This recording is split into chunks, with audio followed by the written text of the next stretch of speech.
I'm Dennis Brownlee, the founder and president of the African American Irish Diaspora Network. Today, it is my distinct honor and pleasure to introduce Dr. Christine Keneally. Since completing her PhD at Trinity College in Dublin, Dr. Keneally has published extensively on modern Ireland with a focus on the Great Hunger and the abolition movement. Christine's award-winning publications include This Great Calamity, The Great Famine in Ireland, and a graphic novel based on the experiences of children during the Great Hunger entitled The Bad Times. During the last decade, her research has explored the experiences of abolitionists who visited Ireland in the 19th century, leading to the publication Frederick Douglass and Ireland in His Own Words, and then to her latest book, Black Abolitionists in Ireland.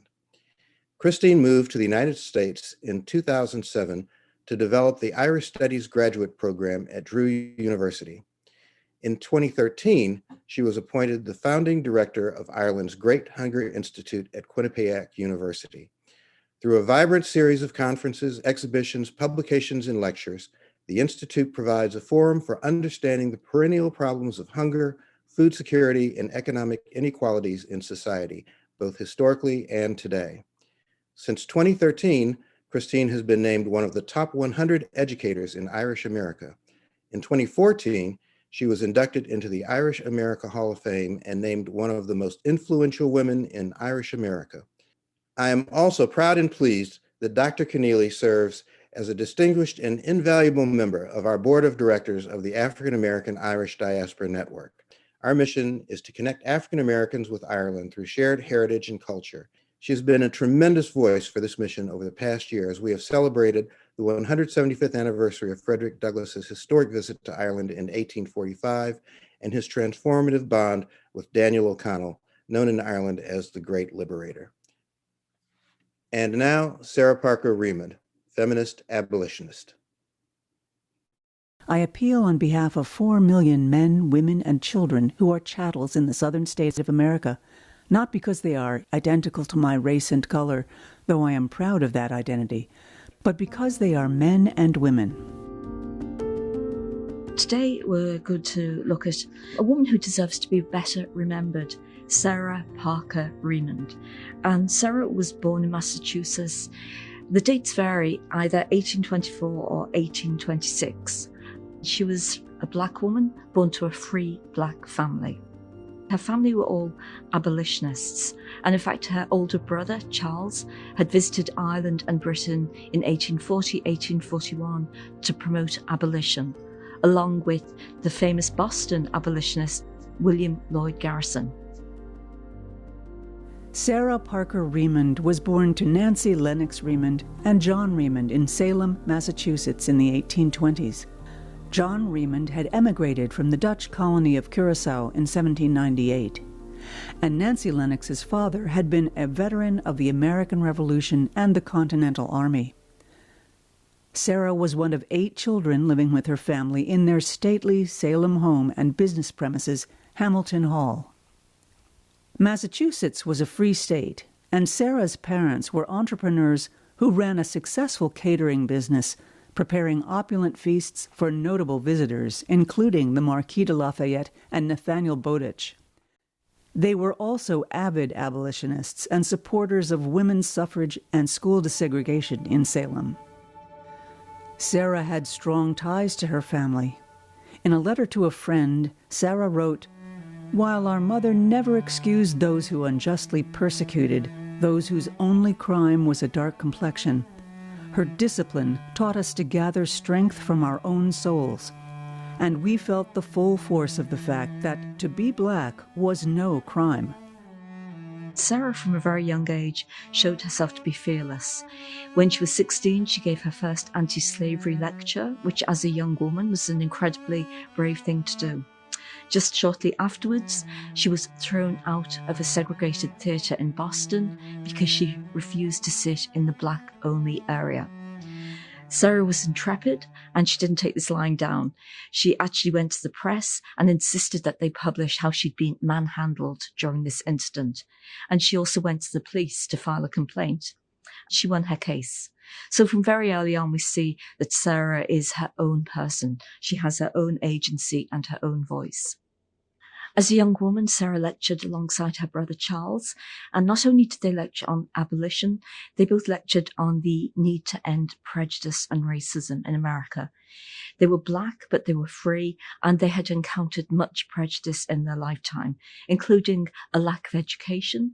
Again, even though their family were fairly affluent, it was rare to get education as a Black person. In 1835, young Sarah passed the entrance examination and joined her sister in entering Salem High School. Sadly, within a week, parents of the school's white students protested the Remond sisters' admission, which caused school administrators to establish a separate school for Black students in Salem. Sarah later wrote, "Years have elapsed since this occurred, but the memory of it is as fresh as ever in my mind, engraved on my heart." This discrimination induced the Remond family to move to Rhode Island, where they encountered the same educational segregation. Ultimately, Sarah's father, John, petitioned and in 1841 succeeded in winning a campaign to integrate Salem schools. In 1856, Sarah was hired by the American Anti-Slavery Society to spend 2 years lecturing on abolitionism with others, including her brother Charles, throughout a number of states from Massachusetts to Ohio and Michigan. Sarah was befriended by another abolitionist lecturer, Abby Kelly Foster, who bolstered Sarah with the support and guidance she needed to take on the role of public speaker. Later, Sarah expressed her gratitude to Abby in a letter. "I feel almost sure that I never should have made the attempt but for the words and encouragement I received from you. Although my heart was in the work, I felt that I was in need of a good English education. When I considered that the only reason why I did not obtain what I so much desired was because I was the possessor of an unpopular complexion, it adds to my discomfort." Sarah often lectured with her older brother Charles, who, being 16 years her senior, was already one of the most prominent abolitionists in America, exceeded only later by Frederick Douglass. Charles Remond worked for William Lloyd Garrison as an agent for his publication, The Liberator, and in raising funds for abolitionist publications. Charles had been the first Black man to address the Massachusetts state legislature in 1842. He also resisted being forced to sit in segregated railway cars and worked to pass a state law in 1842 that prohibited separating rail cars by race. And during the Civil War, Charles Remond joined Frederick Douglass and other Black abolitionists in recruiting African-American soldiers for the all-Black Massachusetts 54th Regiment of the Union Army. In addition to abolitionism, both Sarah and Charles championed the rights of women. And the other thing that the two Remonds lectured on was women's suffrage. Both of them were feminists, both believed that women should have the right to vote. Again, pretty unusual. So Charles had visited Ireland in 1841, and there he was hosted by the Webb family, who were later to host Frederick Douglass. In 1859, Sarah made the decision that she too would travel to Britain and then onwards to Ireland to lecture about abolition and about women's rights. So the intrepid Sarah, at the end of 1859, sailed to Liverpool. Sarah's greatest success as a speaker and fundraiser in America caught the attention of abolitionists in Great Britain. They invited her to continue this role, as her brother had done 10 years earlier, throughout the United Kingdom. During the voyage across the Atlantic, Sarah expressed her anxiety to her friend Abby, but not about the wind or waves, but rather, as she wrote, that "no matter how I go, the spirit of prejudice will meet me." But she was surprised on arrival to find an unexpected reality, and wrote, "I have been received here as a sister by white women for the first time in my life. I have received a sympathy I was never offered before." She stayed in Liverpool briefly, gave 2 lectures, and then she travelled on to Ireland. And in Ireland, she was hosted by the Webb family. And the Webb family were enchanted with her. They said she was the most intelligent abolitionist they'd ever met, equal to Frederick Douglass, but they said she was more charming than Frederick Douglass. And in Ireland, Sarah lectured in a number of venues and a number of places, including Cork, Clonmel, Limerick, and of course Dublin. Everywhere she went, she really impressed the audiences. She was so well spoken, so well informed, including her knowledge of Irish history. She spoke very passionately about Ireland's history as a colony and an impoverished colony. Like many Black abolitionists, she spoke in admiration of Daniel O'Connell. And if I can just give, this is from a newspaper when Sarah spoke in Waterford. And they said, Miss Remond, a coloured lady who was travelling in this country, delivered a very interesting lecture on American slavery in the large room, Town Hall, on Tuesday evening. The chair was taken by Dr. Elliott, who introduced her to the meeting with an appropriate address. Miss Remond is an excellent female lecturer, one of the best we have heard. Her manner is gentle yet impressive, her countenance intelligent and animated, her language pure, her diction copious, and her thoughts elevated.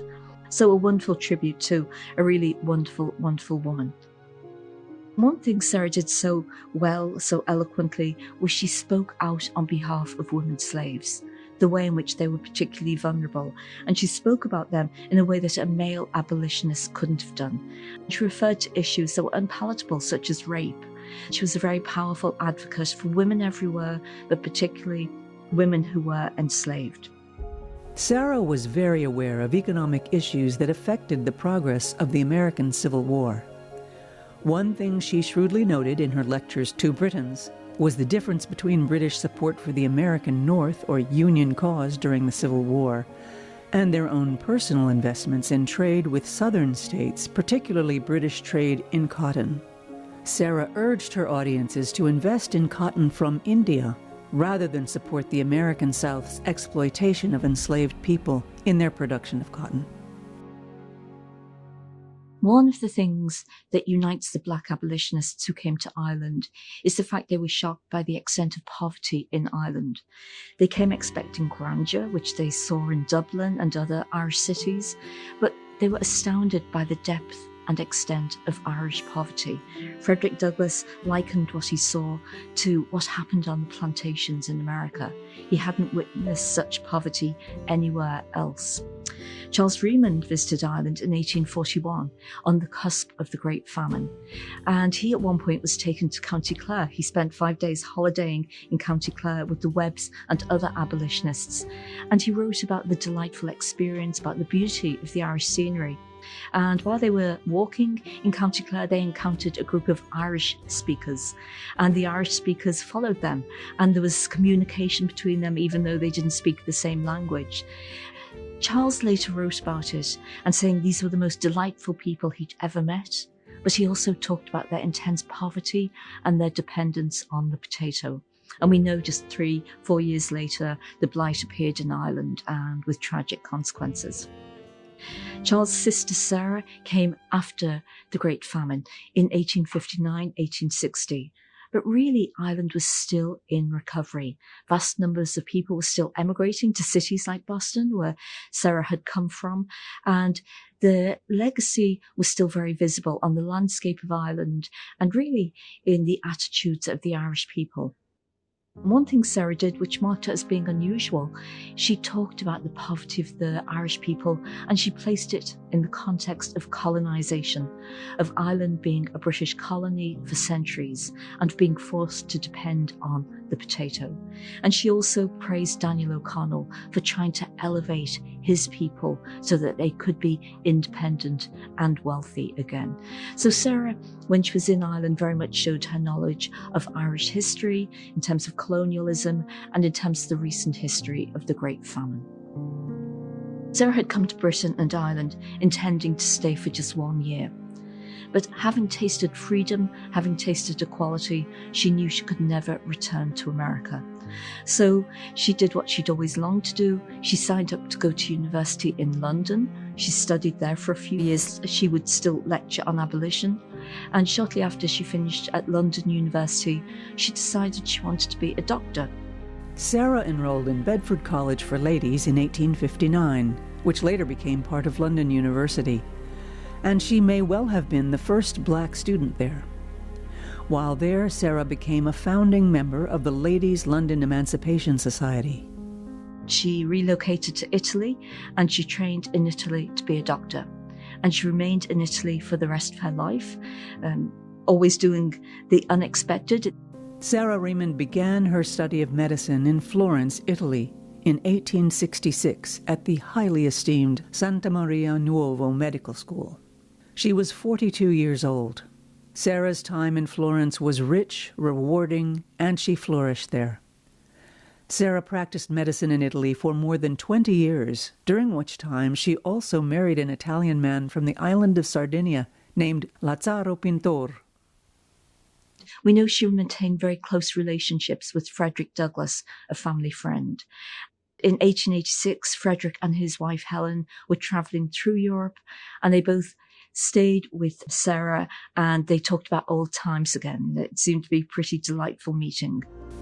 Before Sarah decided to settle in Europe and Italy, she had written that prejudice against color has always been the one thing, above all others, which has cast its gigantic shadow over my whole life. In Italy, Sarah found a way to escape that shadow and make a new life as a free, successful, and welcomed member of society. Sarah died in 1894 and was buried in Italy. Her burial place has recently been discovered and a plaque has been put up to honour her. We are hoping that one day there will be a plaque in Ireland to honour the great Sarah Parker Remond.